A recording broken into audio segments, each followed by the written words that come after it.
एक कौवा और एक सांप की ज्ञानवर्धक कहानी गौर से सुन लेना। जिंदगी में कभी भी गरीब नहीं रहोगे। जय श्री कृष्णा मित्रों, आज का हमारा यह प्रसंग बड़ा ही ज्ञानवर्धक है। आज के इस प्रसंग में हम जानेंगे और आज की इस ज्ञानवर्धक कहानी से हम जानेंगे कि आखिर किस तरीके से दुर्बल स्थिति में मनुष्यों को शक्ति के काम को छोड़कर अपनी बुद्धि को काम में लेना चाहिए। तो मित्रों, आज का हमारा प्रसंग है यह बड़ा ही ज्ञानवर्धक है और इस प्रसंग के माध्यम से वास्तव में आपको कुछ न कुछ सीखने को ही मिलेगा। तो दर्शक बंधुओं, आप सभी से हमारा अनुरोध है कि आज के इस ज्ञानवर्धक एवं प्रेरणादायक प्रसंग के साथ अंत तक जरूर बने रहिए। मित्रों, आज की यह कहानी सांप और कौवे की वास्तव में आपको कुछ अच्छी ही शिक्षा देकर के जाएगी। तो दर्शक बंधुओं, आइए आपका ज्यादा समय बर्बाद नहीं करते हुए चलते हैं इस ज्ञानवर्धक प्रसंग और ज्ञानवर्धक कहानी की ओर।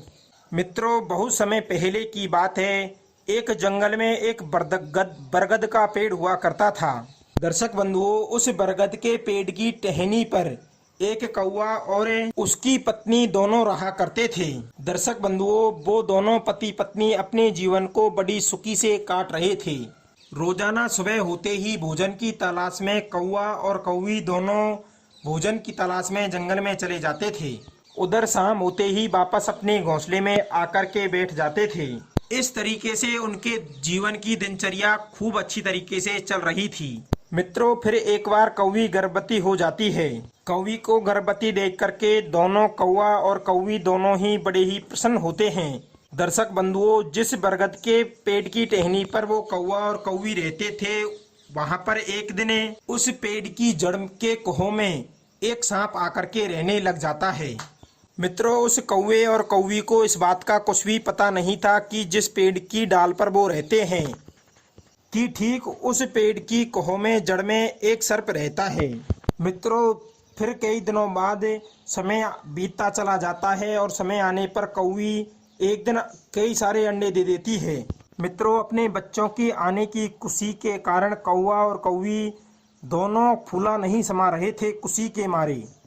अब तो वे दोनों बस अपने बच्चों के बारे में ही सोचते रहते थे। मित्रों, एक दिन की बात है जब कौवा और कौवी भोजन की तलाश में अपने अंडों को घोंसले पर अकेला छोड़ करके सुबह सुबह वहां से निकल जाते हैं। उधर वो सर्प मौका पा करके उस वृक्ष की टहनी के ऊपर चढ़ जाता है और उसके बाद में वो सर्प उन कौवा और कौवी के अंडों को खा जाता है। दर्शक बंधुओं, अंडों को खा करके वो सर्प वापस अपनी ही जगह पर अपनी खोह में आकर के सो जाता है। जैसे ही शाम का वक्त होता है, कौवा और कौवी के आने का समय होता है और फिर कौवा कौवी अपने घोंसले में आकर के देखते हैं तो पाते हैं कि उनके अंडों को कोई वहां से ले जा चुका था। मित्रों, इसे देख करके कौवा और कौवी बहुत ही ज्यादा दुखी होते हैं। कौवी अपने बच्चों के लिए बहुत ही ज्यादा रोती है, बहुत ही ज्यादा आंसू बहाती है। अब तो कौवा भी बहुत ही ज्यादा परेशान हो जाता है। मित्रों, किसी ने सत्य ही कहा है कि एक माँ की कोख जब सूनी हो जाती है तो उसे संसार में दुख, दर्द और पीड़ा के अलावा कुछ दिखाई नहीं देता है। दर्शक बंधुओं, उसके बाद में जैसे तैसे करके कौवा और कौवी उस भयंकर संकट को झेल जाते हैं और उनको अभी भी इस बात का पता नहीं था कि जिस पेड़ के ऊपर वे रहते हैं, ठीक उस पेड़ के नीचे उस पेड़ की कोह में एक सर्प रहता है और वही सर्प उनके बच्चों को खा गया है। दर्शक बंधुओं, काफी समय बीत जाता है। उसके बाद में कौवा और कौवी फिर से अंडे दे देते हैं। उसके बाद में वापस से कौवा और कौवी अपने भोजन की तलाश में जंगल की ओर जाते हैं और पहले की तरह ही दोबारा वो सर्प उसी टहनी के ऊपर चढ़ करके उनके दोनों अंडों को खा जाता है और वापस से नीचे आकर के उसी खोह में सो जाता है। दर्शक बंधुओं, इस प्रकार से 2 बार हो चुका था और फिर कौवा और कौवी बहुत ही ज्यादा परेशान हो जाते हैं कि आखिर हमारे अंडों को कौन खाता है। मित्रों, उसके बाद में जब तीसरी बार कौवी अंडे देती है तो अब की बार कौवा और कौवी सोचते हैं कि अब हम इस बात को जान करके ही रहेंगे कि आखिर हमारे यहाँ से जाने के बाद में हमारे अंडों को कौन लेकर के जाता है। तो फिर दर्शक बंधुओं, इस बार कौवा और कौवी सुबह सुबह अपने अंडों को छोड़ करके वहां से थोड़ी दूर जा करके बैठ जाते हैं और फिर अपने घोंसले की ओर देखने लगते हैं कि आखिर हमारे अंडों को कौन खाता है। मित्रों, कौवा और कौवी दूर जाकर के बैठ जाते हैं तो थोड़ी देर के बाद में वे देखते हैं कि जिस पेड़ की टहनी पर वे रहते हैं ठीक उसी पेड़ के नीचे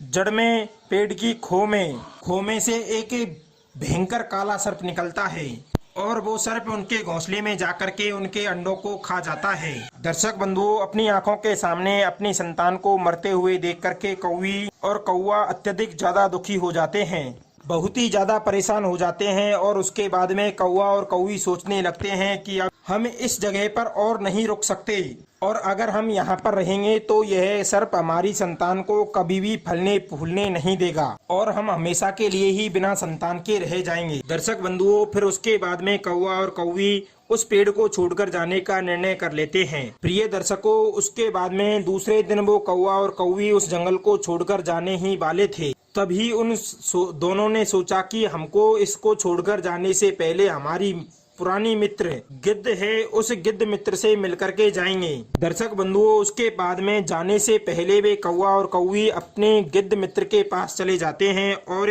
अपने गिद्ध मित्र को पूरी कहानी बताते हैं और कहते हैं कि हे गिद्ध भाई, हम जो भी अंडा देते हैं उनको वो सर्प खा जाता है। दर्शक बंधुओं, उसके बाद में वो कौवा से गिद्ध कहता है कि हे कौवा भाई, अब तुमको कहीं पर जाने की कोई जरूरत नहीं है। हमेशा मनुष्य को कठिन परिस्थिति में बल को छोड़ करके बुद्धि से काम में लेना चाहिए। मित्रों, फिर वह कौवा और कौवी को गिद्ध संपूर्ण योजना बता देता है। फिर उस योजना के अनुसार वह कौवा उसी जंगल में एक सरोवर के तट पर जाता है। मित्रों, सरोवर के तट पर रोजाना एक राजकुमारी अपने दासियों के साथ में और सैनिकों के साथ में स्नान करने आती थी। मित्रों, जब वह राजकुमारी अपने सारे वस्त्रों को, मोती हारों को उतार करके सरोवर में स्नान कर रही थी तो उसी समय वह कौवा उस राजकुमारी के एक मोती से जुड़े हुए हार को चुरा करके और उन सैनिकों को दिखा करके वहां से उड़ जाता है। दर्शक बंधुओं, कौवों को उस हार को ले जाते हुए देख करके सैनिक उस कौवे का पीछा करने लग जाते हैं। उधर वो कौवा उस हार को ले जा करके उस बड़के पेड़ की खो में रख देता है और वहां पर उस हार को रख करके कौवा वहां से फरार हो जाता है। उधर वे सैनिक उस खो में जाकर के देखते हैं तो वे पाते हैं कि उनका हार यहीं पर रखा हुआ है और एक सर्प उस हार के ऊपर अपनी स्थायी छाती जमाए हुए सो रहा है। दर्शक बंधुओं, उसके बाद में वे सैनिक अपने हार को निकालने की कोशिश करते हैं तो वह सर्प फुंकार करके उनकी ओर फन कर देता है और गुस्से में उनकी ओर काटने को दौड़ता है। दर्शक बंधुओं, यह देख करके राजा के सैनिक राजकुमारी के सैनिक उस सर्प को अपने तलवार और अपने भाले से काट देते हैं और उसकी वहीं पर मृत्यु कर देते हैं और अपने हार को लेकर के वहां से चले जाते हैं। दर्शक बंधुओं, अब तो उस सर्प की मृत्यु को देख करके वो गिद्ध और कौवा कौवी अत्यधिक ज्यादा प्रसन्न हो जाते हैं और अधिक खुश हो जाते हैं और फिर से खुशी उसी पेड़ की टहनी के ऊपर अपने घर को बसा लेते हैं और मित्रों वहीं पर खुशी रहने लगते हैं। इस बार तो वो कौवा और कौवी जब वे अंडों को जन्म देते हैं तो अपने बच्चों के साथ बड़े ही खुश और आनंद से रहते हैं। दर्शक बंधुओं, आज की इस कहानी से हमको यह सीखने को मिलता है कि हमेशा मनुष्य को कठिन परिस्थिति में बल को छोड़कर बुद्धि से काम लेना चाहिए और उसे ही कामी पुरुष कामी व्यक्ति कहा जाता है। तो दर्शक बंधुओं, आज का प्रसंग आप सभी को कैसा लगा कमेंट बॉक्स के माध्यम से हमें जरूर बताइएगा। मिलते हैं अगले ज्ञानवर्धक प्रसंग में। आप सभी का बहुत बहुत धन्यवाद।